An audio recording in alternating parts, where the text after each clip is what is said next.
আসসালামু আলাইকুম সুপ্রিয় ছাত্রছাত্রীরা, আশা করি সবাই ভালো আছো। আজকে আমরা গ্রাফ বা চার্ট কিভাবে ব্যাখ্যা করতে হয় তা নিয়ে আলোচনা করব।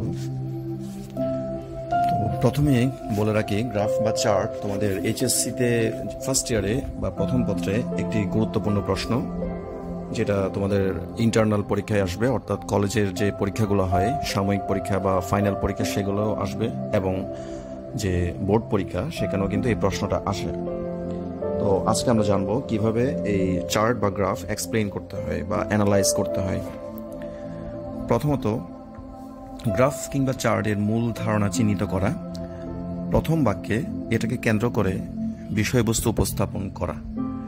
অর্থাৎ আমরা বুঝতে পারছি যে প্রথম যে বাক্যটা লিখব, এই বাক্যটার মধ্যে কিন্তু আমরা টোটাল গ্রাফ বা চার্টের একটি ধারণা আমরা কিন্তু এখানে দিয়ে দিব। এরপরে আসছে চিত্রে যে সকল সূচক এবং একক দেখানো হয়েছে তার কতটুকু আলোচনায় আনা হবে সেটার একটা সুনির্দিষ্ট পরিকল্পনা করা। অর্থাৎ আমরা এই গ্রাফকে যে এক্সপ্লেইন করব, এখানে কিন্তু আমরা এটার যাবতীয় ইতিহাস, এটার অপ্রয়োজনীয় যে ডিটেইলস, এটা নিয়ে কিন্তু আমরা আলোচনা করব না। আমরা ঠিক অতটুকু পরিমাণে আলোচনা করব যতটুকু আমরা এখানে চাওয়া হয়েছে, এবং যেটুকু করলেই আমাদের কাজ হবে, জাস্ট অতটুকুই আমরা এখানে আলোচনা করব। অপ্রয়োজনীয় বিষয়াবলী আমরা কিন্তু এখানে ইনক্লুড করব না। এরপর আসছে ব্যাখ্যা লেখার জন্য কোন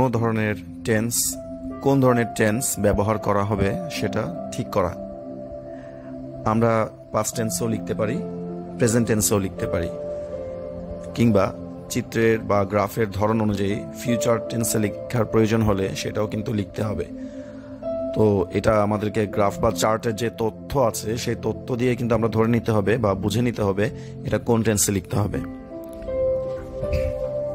পরবর্তীতে আমরা প্রথম বাক্য যথাসম্ভব সংক্ষিপ্ত রাখব, এবং এখান থেকে অপ্রয়োজনীয় যে বিবরণ বা ব্যাখ্যা সেগুলো বাদ দিব। কেবল গ্রাফ বা চার্ট কি নিয়ে উল্লেখ করা আছে সেটা উল্লেখ করব। এরপর আসছে পুরো লেখা জুড়ে একই বাক্য বা ধারণার পুনরাবৃত্তি এড়িয়ে চলা। অর্থাৎ আমরা একই লাইন বা একই ধারণা বারবার আমরা রিপিট করা থেকে বিরত থাকব। একই শব্দ যদি একাধিকবার উল্লেখ করার প্রয়োজন পড়ে তাহলে আমরা প্রতিশব্দ ব্যবহার করব। এরপর আসছে গ্রাফ কিংবা চার্ট থেকে উল্লেখযোগ্য সংখ্যা বা সূচক লেখায় নিয়ে আনতে হবে, এবং অন্যান্য সূচকের সাথে যে তুলনামূলক আলোচনা সেটা কিন্তু করা যেতে পারে।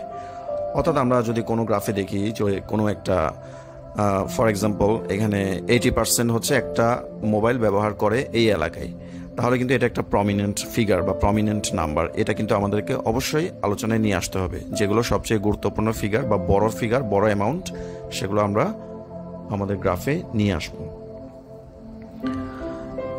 এরপর আসছে কর্তৃবাক্যে লেখার চেয়ে ভাববাচ্যে লেখা অধিকতর গ্রহণযোগ্য।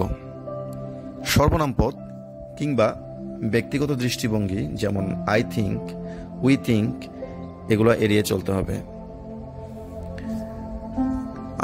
এরপরে আমরা আরও যেটা করতে পারি তা হচ্ছে চিত্রে যা আছে কেবল সেটা সংক্ষেপে ব্যাখ্যা করতে হবে।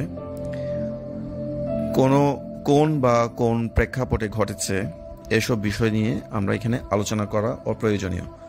অর্থাৎ আমাদের যে চার্টটা দেওয়া হয়েছে আমরা সেখানে যা আছে জাস্ট ওটা নিয়ে আলোচনা করব। ওটা কেন হয়েছে, কিসের কারণে এই ধরনের ব্যবহারকারী বাড়ছে বা কমছে, এগুলো কিন্তু অপ্রয়োজনীয় বিষয়াবলী ব্যাখ্যা করার প্রয়োজন নাই। এবং সর্বশেষ যেটা গুরুত্বপূর্ণ মাথা রাখা সেটা হচ্ছে আমরা যে এক্সপ্লেনেশনটা লিখব বা ব্যাখ্যাটা লিখব সেটা 80 থেকে 100 শব্দের মধ্যে রাখা কিন্তু বাঞ্ছনীয়। অর্থাৎ এই যে গ্রাফটা লিখব সেটা আমরা অনধিক 100 শব্দের মধ্যে লিখব, 100-র বেশি যাতে না হয়। হতে পারে হয়তোবা 105 শব্দ হতে পারে, 110 শব্দ হতে পারে, কিন্তু এমনভাবে এটা যেন না বাড়ে যেটা খুব বড় হয়ে যায়। আবার এমনভাবেও লিখব না যেন খুব ছোট হয়ে যায়, ধরো 50 শব্দ 40 শব্দ, এতটাও ছোট করব না। এবার আসি আমরা প্রথম লাইনটা কিভাবে শুরু করতে পারি। প্রথম লাইন শুরু করার জন্য the graph the table shows indicates illustrates reveals represents এই ধরনের লাইনগুলো দিয়ে আমরা শুরু করতে পারি। এছাড়াও আমরা এটাও লিখতে পারি যা it is clear from the graph or table that, এভাবে শুরু করতে পারি। আবার আরেকভাবে শুরু করা যায়, it can be seen from the graph or table that. আবার অন্যভাবে লিখতে পারি as the graph or table shows. এছাড়াও as can be seen from the graph or table, এভাবেও লিখতে পারি। আবার আসছে as is shown by the graph or table, as is illustrated by the graph or table, from the graph or table it is clear that. অর্থাৎ বিষয়বস্তু যাই হোক, আমরা শুরুতে যে ওপেনিং সেন্টেন্স, সেই ওপেনিং সেন্টেন্সগুলো এই যে উল্লেখ করেছি সেগুলো দিয়ে আমরা লিখতে পারি। এখানে দুইটি এক্সাম্পল আছে। আমরা চিত্রে যদি দেখি, চিত্রে দেখা যাচ্ছে এখানে একটি হচ্ছে বার চার্ট, যেটা বারের মতো করে চিত্রগুলো সন্নিবিষ্ট আছে। আরেক ধরনের এক্সাম্পল আছে যেটাকে আমরা বলতে পারি পাই চার্ট। পাই চার্টের যে ধরন বা আকৃতি সেটা হচ্ছে বৃত্তাকার। বৃত্তাকারের মধ্যে এখানে বিভিন্ন রং অথবা এখানে যে মাঝখানে বর্ডার দিয়ে এখানে আলাদা করে দেওয়া হয়েছে বিভিন্ন সূচককে। তো আমরা আজকে পাই চার্ট নিয়ে আলোচনা করি। পাই চার্ট হচ্ছে একটা বৃত্তের মতো, বৃত্তাকার একটা বৃত্তের ভিতরে বিভিন্ন সূচক এখানে বর্ণনা দেওয়া থাকে, বিভিন্ন সূচকের উল্লেখ করা থাকে। আমরা সেখান থেকে আমাদের এক্সপ্লেনেশনটা লিখতে পারি। তো এখানে যে চিত্রটা দেখা যাচ্ছে সেটা আমরা যদি একটু জুম করে দেখি, সেটা হচ্ছে লাঞ্চ সেলস, ডেইলি টোটাল $2,000। তো এখানে কিছু আমরা চিত্র দেখে বুঝে নিয়েছি যে লাঞ্চে টোটাল বিক্রি হচ্ছে $2,000 এবং সেখানে অনেক ধরনের লাঞ্চ আছে। কেউ খায় স্যান্ডউইচ, কেউ খায় ডেজার্টস, কেউ সালাদ, কেউ স্যুপ কিংবা বেভারেজ। তো কোন আইটেমটি কি পরিমাণে সেল হয় সেটা আমরা এখানে পাই চার্টের যে আকৃতি সেটা দেখে বুঝতে পারছি। সবচেয়ে বেশি দেখে বোঝা যাচ্ছে স্যান্ডউইচ 40%, সালাদ 21%, স্যুপ 15%, বেভারেজেস 9% এবং ডেজার্টস 15%। এখন আমরা একটু আলোচনাটা দেখি। The pie chart represents the percentage of lunch items sold by Food Network with daily total sales of $2,000.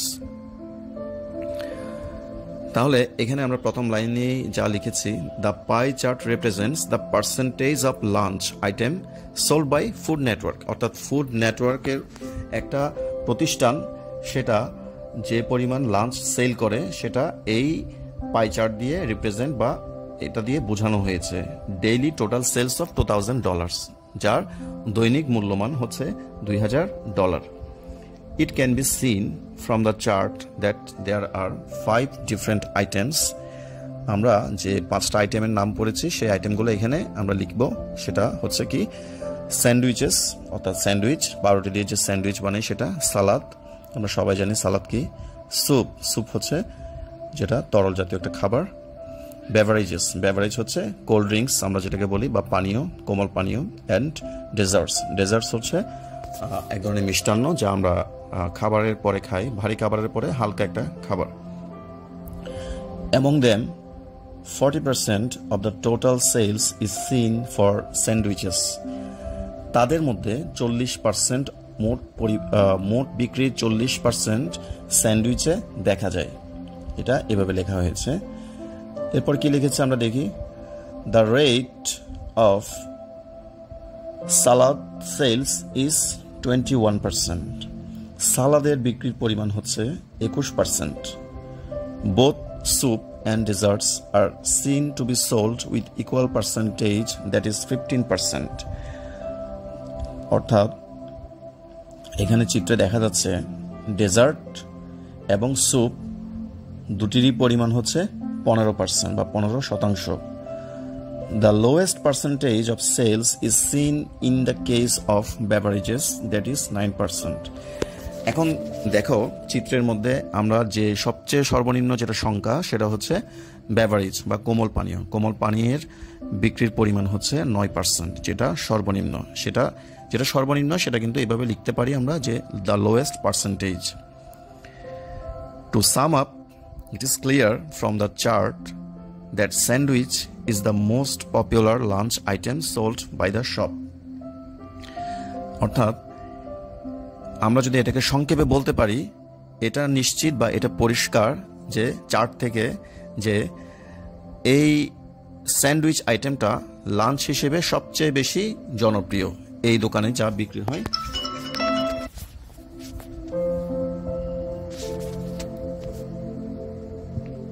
তো আজ এতটুকুই। আমরা পরবর্তীতে কোনো লেসন নিয়ে হাজির হব নিশ্চয়ই। ততক্ষণ পর্যন্ত ভালো থেকো। আল্লাহ হাফেজ।